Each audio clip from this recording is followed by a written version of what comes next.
Salut à tous, depuis quelques années vous voyez qu'on multiplie les fraiseries un peu de partout dans le potager. Et c'est vrai que j'ai de cesse que de faire des vidéos, mais je suis toujours étonné d'avoir autant de rejets chaque année.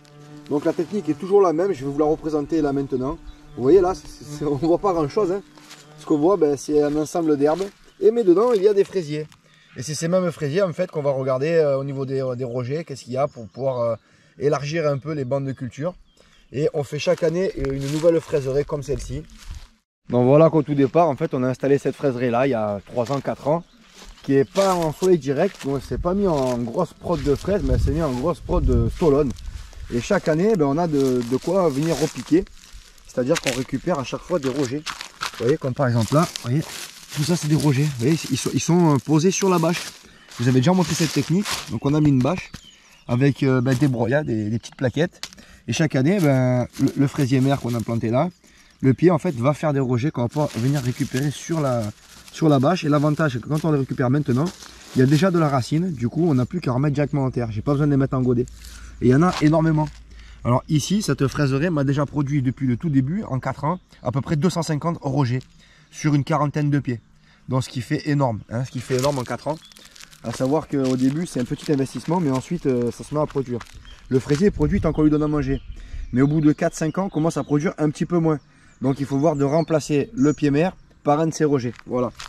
Alors je sais pas pourquoi, c'est comme ça, c'est certaines variétés.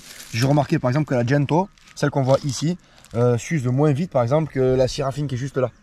Voilà, celle-là, au bout de 3 ans, 4 ans, elle produit déjà des fruits plus petits. Alors qu'elle, 4e année, elle était encore avec des gros fruits, quoi. Voilà, donc ça c'est des fraisiers qu'on a commencé à porter sur site, et certains d'entre eux ont déjà été cultivés il y a depuis 7 ans en arrière, quand on a commencé le premier jardin à la microferme Limousin. Alors vous reconnaîtrez cette zone là entre les poireaux, c'est ce qu'on a fait justement une vidéo nouvelle zone à fraises.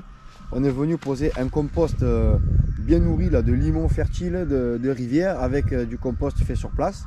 On va le remuer et on va venir y planter une nouvelle fraiserie avec tous les rejets et les stolones qu'on va trouver sur site.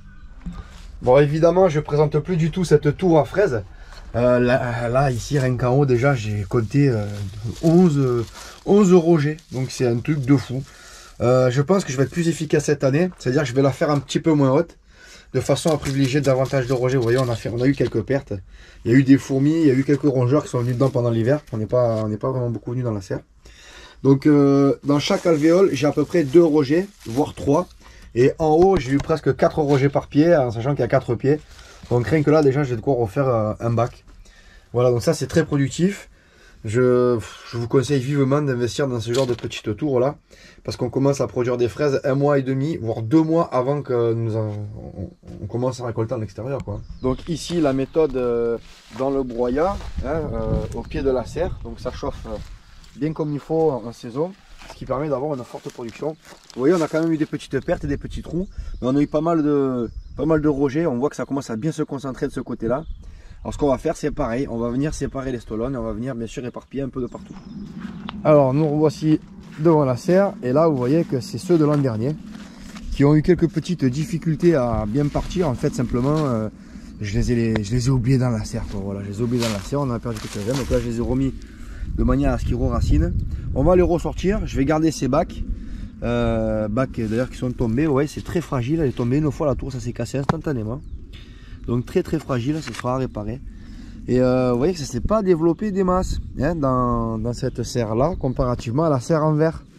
Donc cette deuxième tour, je vais simplement la mettre dans la serre en verre parce que ça marche tellement bien que je suis convaincu. Alors, je vais retourner mettre cette tour là-bas.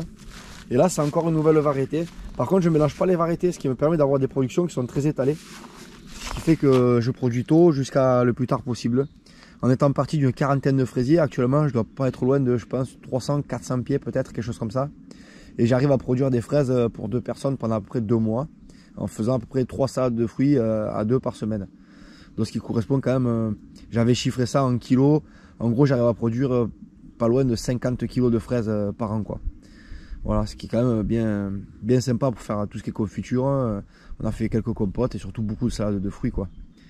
Quand on voit que le prix au kilo de la fraise bio autour d'entre, allez, j'en ai vu entre 7 et 12 euros, même parfois j'en ai vu à 15 euros le kilo.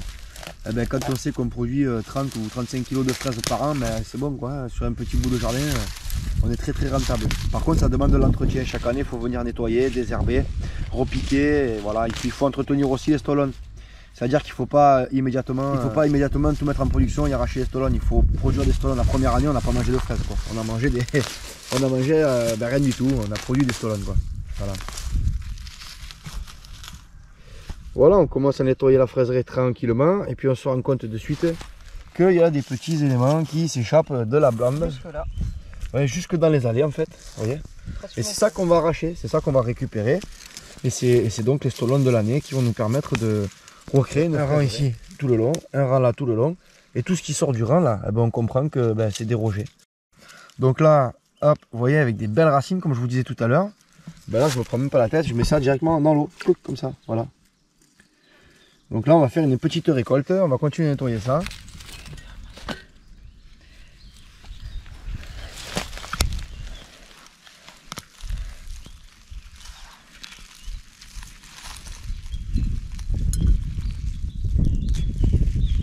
Deux pots prudents.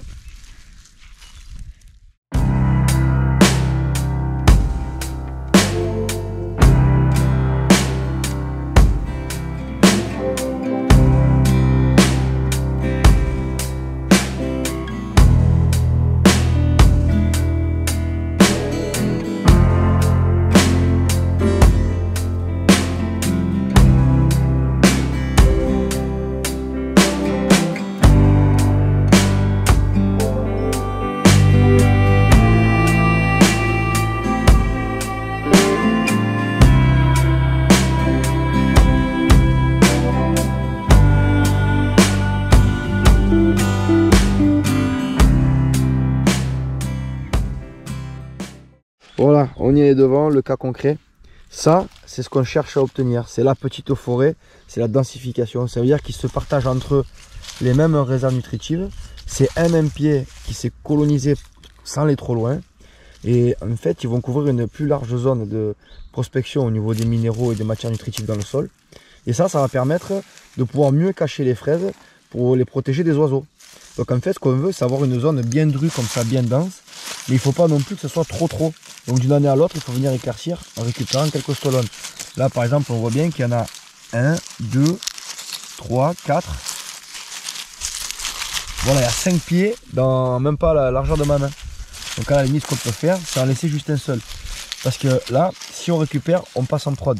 Alors que si je les laisse, je reste en stolon. Ça va faire davantage de stolon que de production. Parce que là, c'est vraiment les uns sur les autres. Voilà, donc on continue. Et un peu toutes les fraises que ça donne, une simple petite fraiserie qu'on a installée l'année dernière, quoi. Là c'est pareil, regardez, il y en a plein. 1, 2, 3, 4, 5, 6 pieds. Il y a 6 pieds dans même pas une petite main. Et sachant que le stolon, la première année, vous le reconnaissez parce qu'il n'est pas bien profond, quoi. Alors ici, c'est vrai qu'ici on a quand même produit beaucoup de fraises l'an dernier. Donc moi je serais plutôt partant pour faire de la production de fraises. Hein. Par contre les fraises, les oiseaux, c'est vrai que ça régale, mais le plus gros prédateur c'est la fourmi de la fraise. Les fourmis. Toujours faire attention aux faux fraisiers qui trouvent leur place dans les fraiseries. Hein. Alors là vous avez le faux, et là vous avez le vrai. Et le faux il essaye de coloniser le vrai. On fait attention.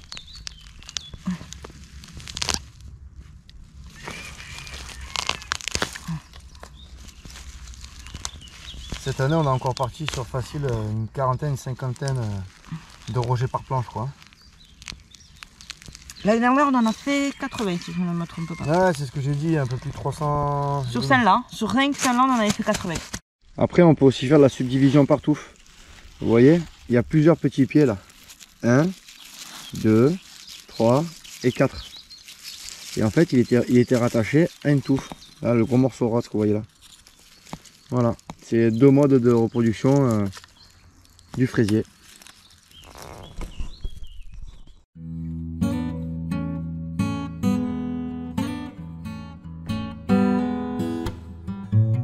Voilà la petite plate-bande de fraises, vous la connaissez maintenant depuis 4 ans. Une fois qu'elle a été nettoyée, alors il ne reste plus grand chose, mais là c'est reparti pour une saison de stolon ou de division en touffe. Donc là je suis très content, j'ai eu très peu de pertes finalement cette année. Et cette technique marche super bien. Donc je vais venir rajouter juste un peu de plaquettes. Je vais vous montrer tout ce qu'elle a donné, cette petite fraiserie là. Voilà, donc on les a comptés. Donc c'est rempli à rabord, hein, c'est rempli à rabord. En tout et pour tout, il y a 107 fraisiers. 107 entre les deux petites plates-bandes de fraisiers que je vous ai montré, plus celles qui étaient dans les tours à fraises, c'est-à-dire là-dedans. Voilà, là on a tout redivisé. Vous voyez, on en remet que 3. Et du coup, ça fait pas mal de fraisiers à repiquer, quoi. Et ça va redonner encore, à la fin d'année, ça va redonner d'autres fraisiers. Donc là, vous voyez que c'est surtout partout, donc on a cassé des morceaux. Il faut mettre donc il faut retailler, remettre dans des alvéoles pour que ça fasse des racines. Parfois, c'est un peu plus petit, c'est un peu plus fin. Donc ça, pareil, ça fait partie division en touffe. Là, voilà, division, hop, raciné. Et tout petit, vous voyez, mais moi, ça suffit. Hein, voilà, ça suffit. Moi, je trouve que c'est énorme. En étant parti d'une quarantaine de fraisiers au tout début. Bon, faire attention aux aleurodes, les choses comme ça. Il faut tout de suite, vous voyez, le petit point blanc là. Voilà. Tout ce qui est trips, mouches blanches, etc. Et ça, il faut traiter rapidement. Vous voyez, on a même, ici, on a même un petit... on a même un petit altise là, juste là. Ouais. Donc là, je vais traiter ceux-ci, je les ai mis à part, je vais les traiter. Là-dedans, il y a une quarantaine de fraisiers aussi. Je vais traiter très vite parce que ça va noir. Sinon, ça va vite pulluler. Là-dedans, on en a plein d'autres. Donc, vous voyez, on peut les faire dormir dans l'eau un peu. Et là, maintenant, ben, avant de rentrer dans la vidéo, ce que je vais faire, c'est que je vais mettre une bonne partie en marquette. Tout ce qui a besoin d'être raciné. Et le reste, je vais le planter dans une nouvelle fraiserie que je vous ai montré, la plate-bande qu'on a fait ensemble cet hiver, quoi. Et ça, bien sûr, c'était le terreau maison hein, qu'on a utilisé pour faire les fraisiers. Vous voyez l'intérêt de ne pas tout mettre en production trop vite. Ça permet de pouvoir multiplier les fraisiers. On commence maintenant à manger beaucoup de salades de fraises. Alors que si on avait tout mis direct en plein soleil, eh ben, on aurait fait davantage de fruits et un peu moins de rejets. La méthode de plantation aussi, hein, bien sûr, elle a été très utile. De pouvoir mettre sur bâche et pouvoir retirer, grâce aux plaquettes, tous ces fraisiers. Ça a été génial. Je remarque qu'on a toujours beaucoup plus de fraisiers avec cette méthode-là qu'une plantation en pleine terre. Hein. Ça, c'est clair et net. Il n'y a pas à hésiter, quoi. Donc voilà, vous avez toutes les méthodes. J'ai fait pas mal de vidéos fraises hein, sur la chaîne, vous le retrouverez de toute façon. Bon les copains, bon, ben, il ne me reste plus qu'à en repiquer maintenant pour commencer à faire partir ça dans la serre pour les raciner, quoi, tout simplement.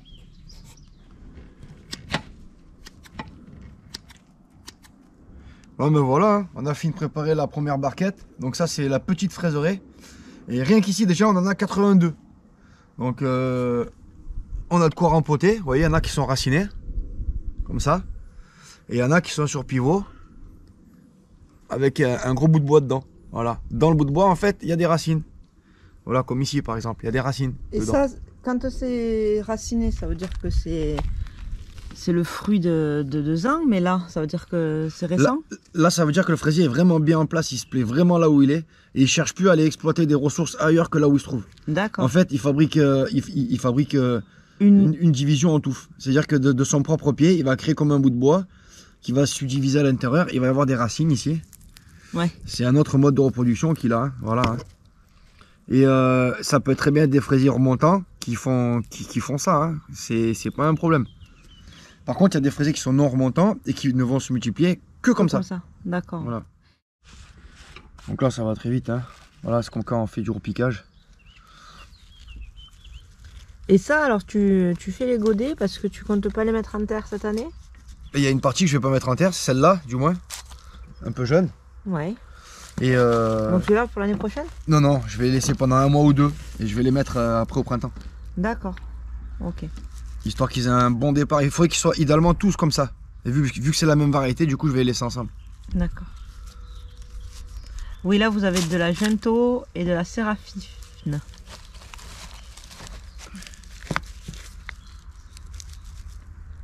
Alors là où on les prend, on sait où c'est que c'est. Donc quand on récupère donc les rejets et tout ça, on sait quelle variété on va avoir. Ça permet d'étaler les récoltes après, quand on met bien ensemble. Si on mélange tout, après il y en a une à droite, une à gauche, une à droite, et on en perd beaucoup. Alors que quand il y en a 50 ou 100 dans une fraiserie, des fruits qui sont prêts à être récoltés, il y a beaucoup moins de pertes forcément. Donc il vaut mieux grouper. Hein. Et puis c'est bien d'avoir plusieurs variétés aussi. Nous on en fait 3. On en a 3 de variétés sur site. Par contre, celle qu'on ne fait pas, c'est la Mara des Bois et... Voilà, tout ce qui est vraiment trop fragile. Voilà. Enfin, pour chez nous, elle est fragile parce qu'en fait, elle est tellement sucrée qu'elle attire avant même maturité tous les prédateurs, quoi.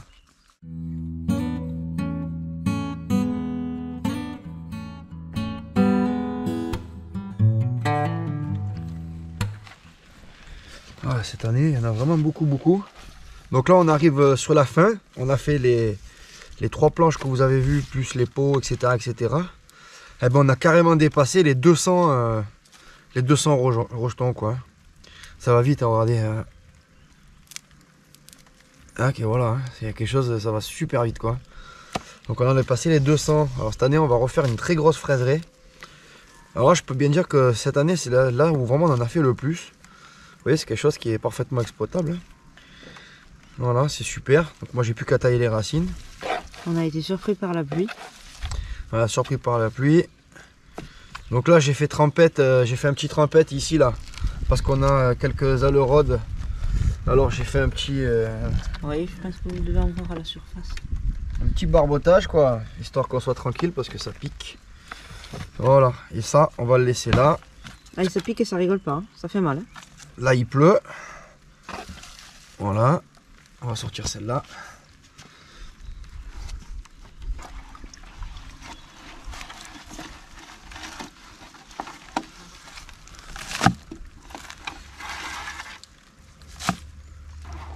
Et celle où il y avait les alerodes là, celle-ci, c'était vraiment celle qui était dans la serre en verre tout en bas.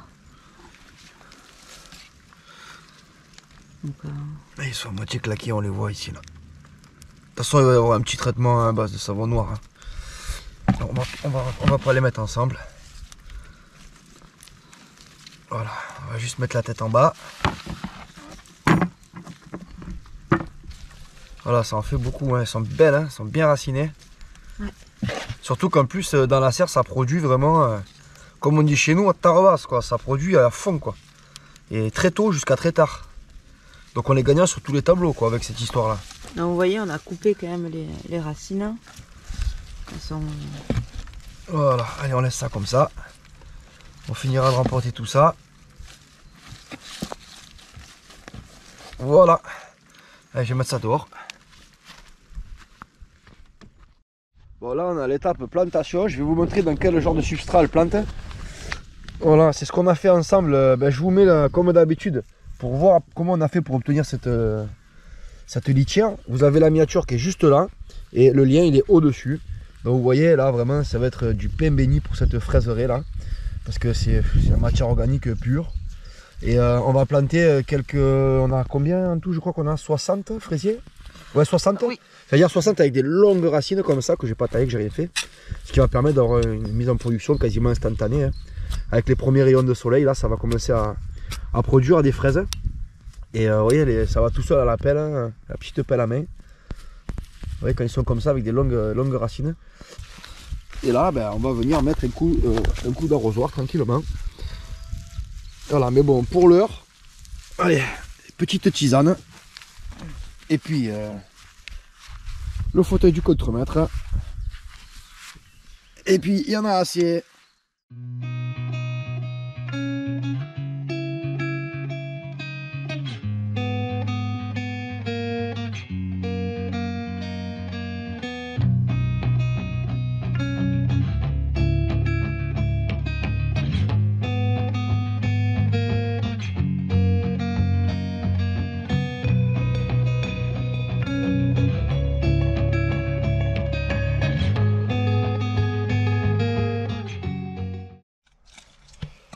Bon, mais là, il n'y a pas besoin de sélectionner différentes variétés. C'est toujours les mêmes, puisque ce sont que les rejets.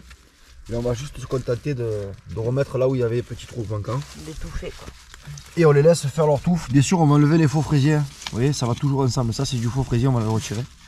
Et je vais remettre des plaquettes, hein. Donc là, c'est nos propres plaquettes à nous, plaquettes maison. Voilà. Voilà, on va remettre juste là où il y avait besoin.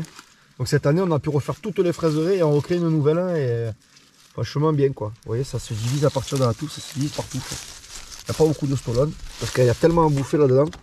C'est la même technique qu'on a employée que je vais vous montrer maintenant avec le limon, quoi. Voilà. Il n'y a pas eu de pouce vers l'extérieur. C'est pas sorti de de son petit sa zone de confort. De son petit parc, quoi. Voilà. Alors on va remettre juste quelques-uns comme ça et ça ira très bien. Alors nous voilà au 5 mai, hein. Vous voyez que les divisions ont super bien fonctionné ici. Et qu'il y a une grosse production de fraises. Hein. Bon, pareil pour les tours, et je vous rappelle aussi que il faut pas hésiter à les tourner de temps en temps, sinon tout ce qui est au nord finit par péricliter. Donc voilà, bien gardé, humide et fraîche. Bon, alors tout ce qui est bien et qui fonctionne bien, c'est bien le montrer.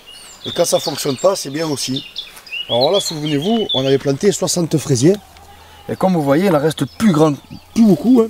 C'est plus grand qu'au. Il doit rester quoi, une vingtaine. Pourquoi? Ah ben, ma grande surprise, les oiseaux sont venus les récupérer. Ils les ont tirés, ils les ont déterrés. Ils les ont jetés un peu de partout. J'en ai retrouvé un peu dans les arbres. Enfin, c'est incroyable, ça m'était encore jamais arrivé. Mais du coup, cette année, voilà. Première fois qu'on a un coup comme ça. Bon, il va falloir que je revienne y planter d'autres. Il n'y a pas de souci, ça va se refaire. Mais pour le coup, là, ça m'a surpris. Et voilà, là, ça n'a pas fonctionné. 60 fraisiers foutus en l'air. Bon, c'était des petits fraisiers avec des racines, vous avez vu. Hein. Bon, c'est pas tellement étonnant. Alors, je sais pas pourquoi ils ont fait ça. Bon, allez, il n'y a plus qu'à replanter. De toute façon, c'est pas grave. C'est la bonne période encore, on peut y aller. Par contre, à côté, vous avez vu l'éclaircir avec Nanou. Et là, on est vraiment en production de fruits à fond la caisse. Beaucoup de fleurs qui vont porter des fruits. Parce que celle-ci est bien sûr en plein soleil, comme je l'expliquais dans la vidéo. Et va donner pas mal de fruits. Et pas mal de rojets aussi d'ailleurs. Parce que la bande en fait est très riche là où elle se trouve. Et là, on arrive dans la fraiserie mère, hein, ce qu'on a fait installer au tout début quand on est arrivé. Vous voyez, elle a été bien nourrie. Elle va donner des fruits. Cette année, je laisse les fleurs là. Parce que je ne saurais pas où réinstaller encore une nouvelle fraiserie. Vous voyez, les pompons sont bien épaissis. Alors si on veut faire beaucoup de stolons, il y a juste à venir enlever les fleurs. Et ça va faire un maximum de stolons. Vous voyez, il y a eu encore beaucoup de divisions partout.